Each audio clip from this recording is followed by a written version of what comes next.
Welcome back to Growth Lab Sessions. I'm Joao, CEO of Stealth White Label Agency, and today we're talking about most service businesses and agencies underestimate, which is building a media infrastructure. Our guest today is Vic Martinez, founder of Breadcrumbs.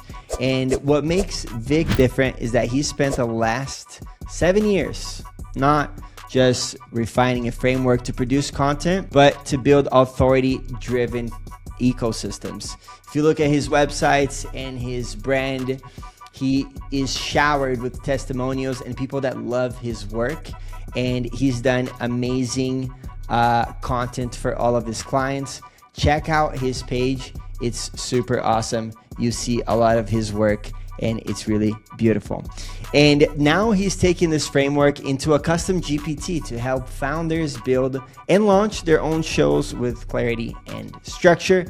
Vic, welcome to Growth Lab Sessions. Are you ready to take it to the lab? Ready, baby. All right, awesome.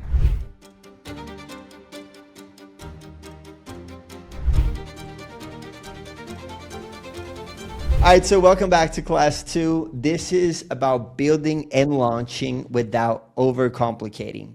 And we're talking about building and launching your podcast without overcomplicating. This is class number 2 with Vic Martinez. Now, Vic, I have some more questions for you, okay? Now, if someone listening right now wants to launch their podcast in 30 days, what is the leanest possible way? What do they actually need? The short answer and the bad answer, they just need a microphone and Zoom. That's it, right? If you want to do it right and you want to have a leveraged podcast, not just a hobby podcast, the first thing you're going to need before you buy a microphone or a light or sign up for a Zoom account is a clear back-end offer. If you don't have that, go figure that out first. I'm going to use you as an example because you're perfect for this. You have an offer. You have a service. So now you need to, after having the clear back-end offer, do you have a funnel? Do you have a simple funnel, even if it's just a one-page, go high-level landing page and a checkout page that either they can buy a digital asset or they can book a call with you? Yes. Right? That's next. You have that. It's perfect. Then they need a 10-episode season planned, right? Let me back up. They need a season plan. But before they need to get a season plan, they now need to figure out what this podcast is for. And it should be all figured out already in your landing page and in your offer. For you, who's your ideal audience? Agency owners, freelancers that want to scale, agency owners that want to scale, right? What are their pain points? What are their objections?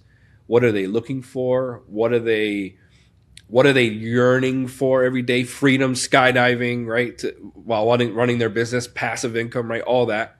Take all that, and then from there, you mold your podcast around it. Episode 1 is what? The origin. It's the announcement call, right? The hear ye. I have the same problem as you, Mr. Customer, Mrs. Customer. This podcast is for you. I've been there. This is the problem I had that you have. This is how I solved it. I hope it helps you. Done. That's what you do. And then you build out your 10. I like to do 12 episodes, 13 episodes, like a baker's dozen, because our theme is all bakery, kitchen, right? I got to show you the studio one day, man. It's coming together. We have ovens on the wall. And what city is it? Orlando, Florida. Orlando. Okay. Yeah, it's like almost 4,000 square feet. You come in, it looks like a bakery. You think like, where am I? Am I in the right spot?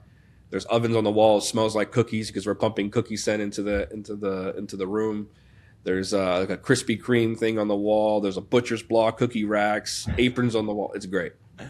Awesome. But sorry, once you have your 12, 13 episode season, right? Your arc, and it doesn't have to be 12. It could be 6. It could be 3, just to start off with, right? Then you create your trailer. And your trailer is basically like your VSL for your podcast. The trailer is under 2 minutes, and it just, call calls out who the podcast is for, what problems do they have, how did you solve it. You don't have to give away the sauce yet, but you can tease like, this is how we solved it. You're going to talk to experts that helped me along the way, or I wish I had along the way. And then this is where gear comes into play, because in a trailer you want to have a good microphone. Yeah. And if you're audio only, but if you're video too, you might want some camera and some lighting. I recommend for a trailer just have a good microphone, because usually when someone's searching on podcasts, Spotify, they are looking for a topic and they're going to play the trailer because it's a 2-minute ask versus a 30, 45 hour minute ask. And they want to hear that it's good quality, because if it sounds like Zoom, they're probably going to switch away. So that's the one time I say that gear matters. Yeah. After they get the trailer done and they have the episode's arc, you record the trailer, you publish the trailer on Spotify for podcasters. It's free, or you can use a different host, but I like Spotify for podcasters. It's easy, get you on Spotify like that. You distribute it to Apple, YouTube, very easy. It takes 2 steps. You can put it on YouTube to figure out how to do it, and then that's it. You're technically launched. You haven't even launched an episode yet, but you're technically launched because you have all your channels up. You're discoverable on all the platforms. You have a trailer up, VSL's up.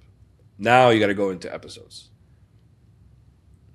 And I want to iterate that the microphone's important for the trailer, but you don't need a studio. You don't need sponsors. You don't need to have guests with 1 million followers. You don't need to have 10,000 followers or an audience yet. The important part is having that offer in the back end, something to lead them to an idea that you can mold it around, a villain that you can you can just create some conflict to, and then transformation. And a podcasting needs an offer. And if you don't have an offer for your podcast, it's just expensive therapy. Right. And the reason why you need an offer is why? For a leverage podcast, you need an offer. If you just want a podcast because you want a podcast, you like to talk, and you have access to famous friends, you don't need an offer. Right? But what I see is people that don't have an offer, they quit by episode 6, episode 10, episode 12, because they're putting money and or effort into the production and the work into a podcast with no return. Right.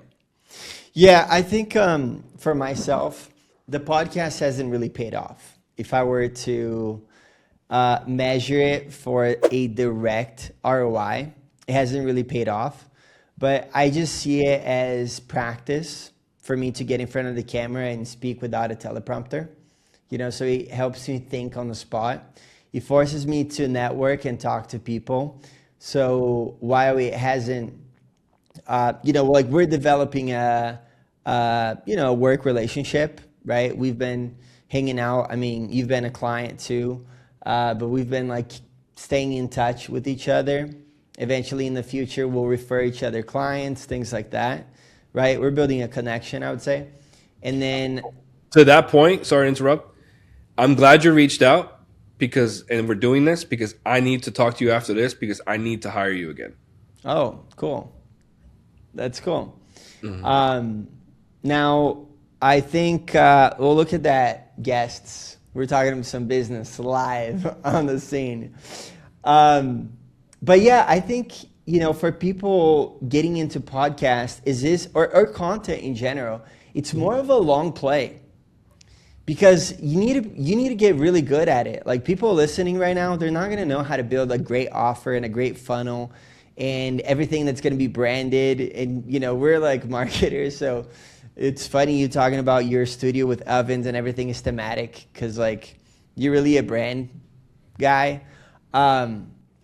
But I think it's really a long game for podcasts and for content to actually generate a big ROI.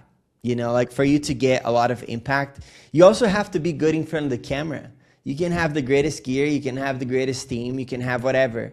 If you don't know how to sell in front of the camera and capture people's attention, and be articulate, you won't get anywhere. I've been in front of the camera for 3 years now, like doing it consistently. And man, I look at myself speaking and I see so many ways to improve, but then I look at someone who doesn't get in front of the camera to speak, and I'm like, wow, I'm actually decent at this. Because man, you put in the reps. Yeah. So it's like, it's so many reps. So, like I'm going on a tangent now, but why do I see like that content is, or like my podcast hasn't shown a direct ROI. It's been a year of doing it. Like a full year of doing it. And so I see it more of a, 3-year thing where it's like after year 2 or 3, by listening to people like you that specialize in podcasts, by making changes, right, and testing new things, and by putting in the reps, I will be able to eventually have a bigger payoff from it.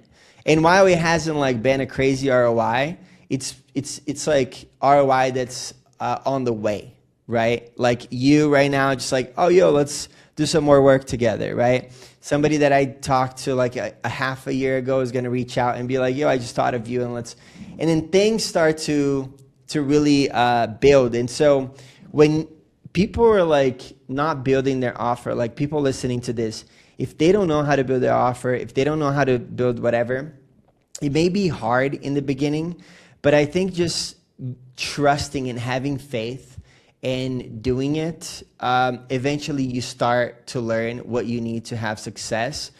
I think it's, if you're really lost building a podcast, it's super smart to talk to people like Vic that's going to be able to, if you're not a hobbyist, right? Because he doesn't work with people like that. But if you're serious, if you have an offer, and if you can pitch to him that you have a great podcast, then working with him, it's going to be so much smarter than like, trying to do it like me, which is like, oh, I'll have faith and keep doing it. And no, it's going to take so much longer, right? Now, we talked about like the leanest possible way, but you've built a framework for episode structure and like show flow. Now, what separates a podcast that feels random from one that feels like a system? Good question. And let me bridge from something you just said to this. Someone who may not have an offer. Let me clear that up. I'm not saying what you need an offer, but I'm not saying that you need to have a course, a coaching program, a school community, a restaurant, a Shopify store, whatever. The offer could be simply to book some time with you. Like if someone wants, my offer could be right now, hey, you're listening to this podcast, I'm a guest. You can go to my website and book, go to whatever.com and book a podcast audit with me. And that could be free, so I can, build a relationship and then maybe tee up a product later. Or it could be a GPT, it could be a PDF, it could be a video, or it could just be me one-on-one talking for $25. But that way someone's always good or knowledgeable in something. That could be as simple as that, just booking time with you. So your offer could be booking time with you, and your landing page could be your Calendly page. Something simple to start. But it needs to tie back to something, so then there's a value ladder. So to answer your question, what separates random from system, you're saying? Yeah. Like, so when you're thinking about a framework, right? So for people to like think about a framework, like, oh, how do I build a framework for episode structures and have a show flow? What separates a podcast that feels like random, right, to one that feels more that it has a structure? Perfect. Okay. So a random podcast, I would say, follows conversation and guests and just life events and tea, and that would benefit someone that's famous or has a huge following, like Logan Paul, right? With Impulsive, what is their podcast about, right? Joe Rogan, every podcast episode is different. Even Diary of a CEO, every episode is different, but they get their offer is different. They monetize it different. So random podcasts follow conversations, and leverage podcasts, they follow strategy. Every episode in a leverage podcast should follow the value ladder, right? It should lead up to something, an objection, a pain point, a transformation, a testimonial, which is a proof point, right? A belief shift, or a funnel step, right? And then it doesn't have to be maybe not a vertical value ladder. It could be like an ecosystem, right? Like a circle of, this is the problem for this person. This is how we solve it. Easy. And then when the way you know you have the right leverage podcast is that someone could listen to 3 episodes, 5 episodes, and they will believe, they will understand what you believe and start to shift their belief. They'll understand who you serve, and they'll understand what problem you solve. And if they don't, by the end of 3, 5, 6 episodes, then it's not a leverage podcast. Right. Now let's get into that a little bit more, right? What should the first 5 to 10 episodes accomplish strategically? So should it be authority, network? What's the real goal with the first 5 to 10 episodes? Okay. First 5 to 10 episodes. First season ever? Yeah. Okay. Brand new podcast. I would tell them not to get too hung up on how you come out the gate, because I'm not swiping right now to go listen to Joe Rogan's number 1 episode. First or second or 5th episode, right? I'm not swiping to get to the first episode of Diary CEO, Dan Henry's podcast, Brad Leah's podcast. Who's the guy from How to Buy Back Your Time? Dan Martell? I think. Dan Martell? You don't need to read that book. You can write that book. I'm not going back to episode 1, right? So that's the first thing. Take a step back. Is it important? Yes, but it's not that important. Because if you're going to stay in this thing for the long game, then you're going to repeat something from episode 3 into episode 13 or 32, right? But if you're starting from scratch, the first 5 to 10 episodes should be about and should accomplish not downloads, not views. Separate yourself from that. You're going to get 10 views, maybe 4, and 2 of those might be your mom. But the first season should clarify what the problem is, what the villain is, right?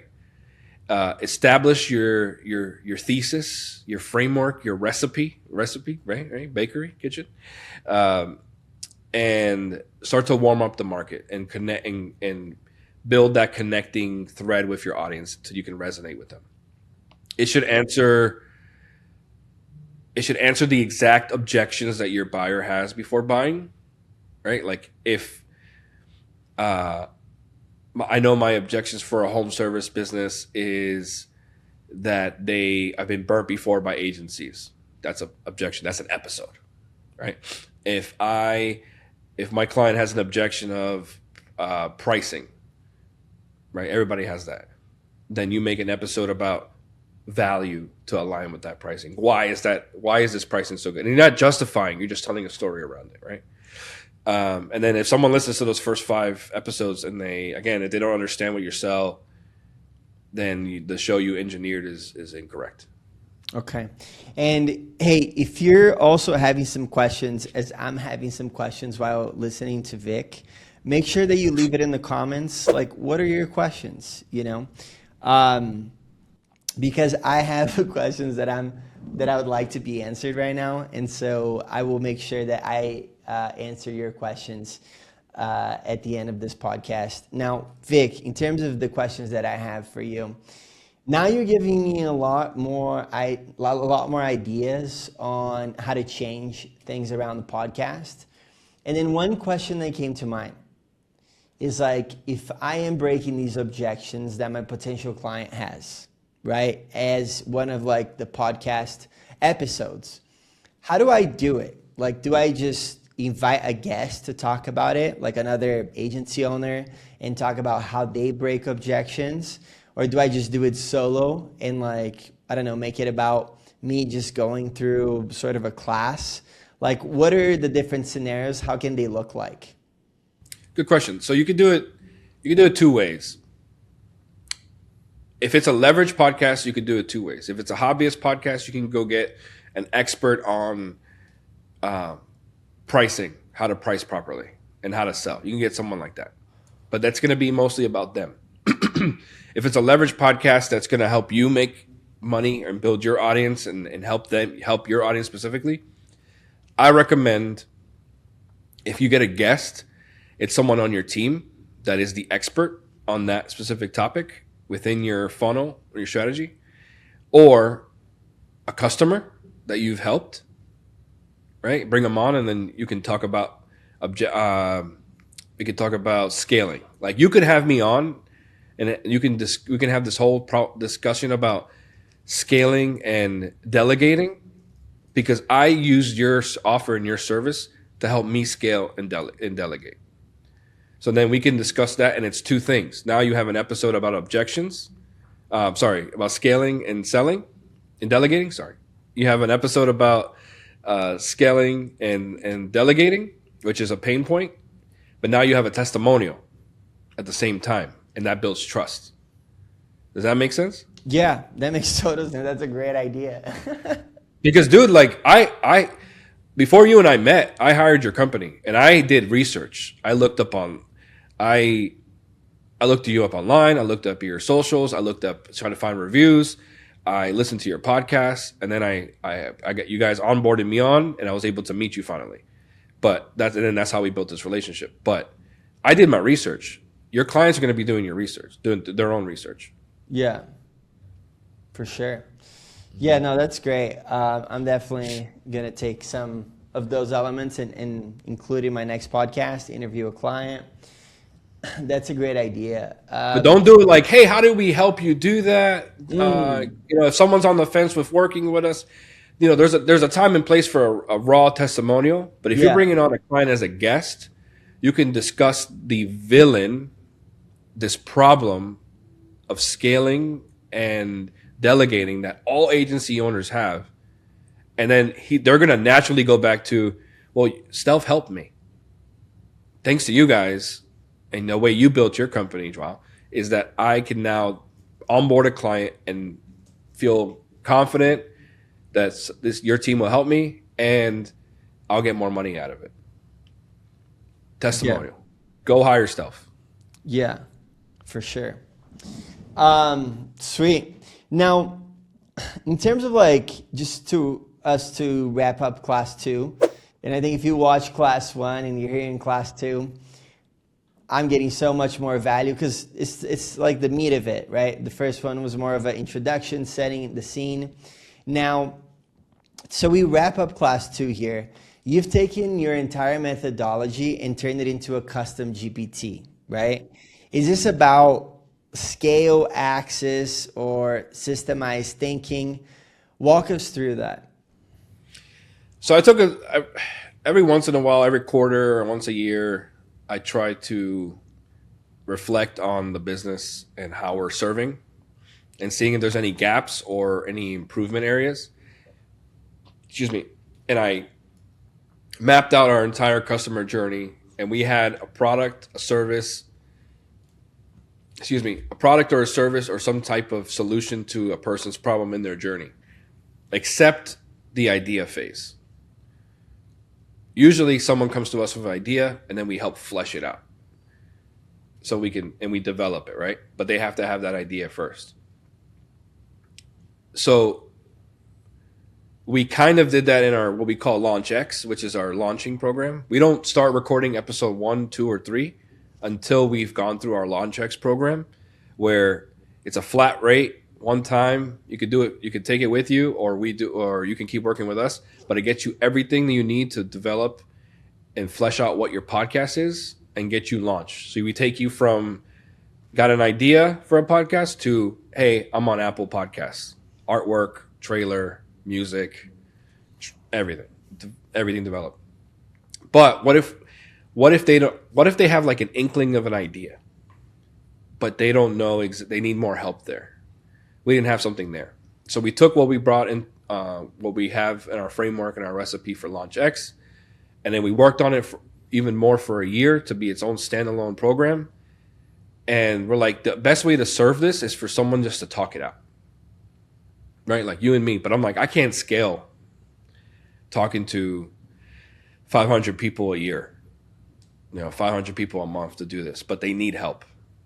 Or if someone can't afford us to launch their podcast because they're not there yet, how do we serve them? So we built this GPT. It took us a year, but we packed it with our framework, trained it with even the next part of the program where we operate and flesh out the episodes and plan the episodes and record the episodes, and packed it into this custom GPT. We keep updating it because OpenAI and ChatGPT gets better. But you can literally come into the GPT and say, hit begin workshop and say, hey, I have an idea about interviewing dads who are immigrants, first generation, and they have businesses and they have kids and they're trying to balance their life. That's my idea. Or I just want to talk to dads who have a business. Done. This GPT is going to be like what we do, me and my team does, and just hammer you with questions and recaps so we can build upon that little idea to what your podcast can be. And then we help you build your first 3, 4, 5 podcast episodes. Right. Wow. Cool. And now how does somebody get access to that? So you can go to podcrum.com and it's the entire page that explains what it is. There's a demo as well. We're bumping up the price to $97 because we see the value. But I did this for you, for your listeners, for the Growth Labs. If they go in and they try to purchase it and they type in the coupon code GROWTH, then they'll be able to buy it for like $5, $6. All right, awesome. Just help me liquidate some ad spend, man. Thank you for that. Thank you for the Growth Labbers. If you want to get that offer, type in growth. I'm gonna list everything in the description, and if I don't, message me on Instagram. I'll for sure do it, and then Vic will hook you up. So that's awesome.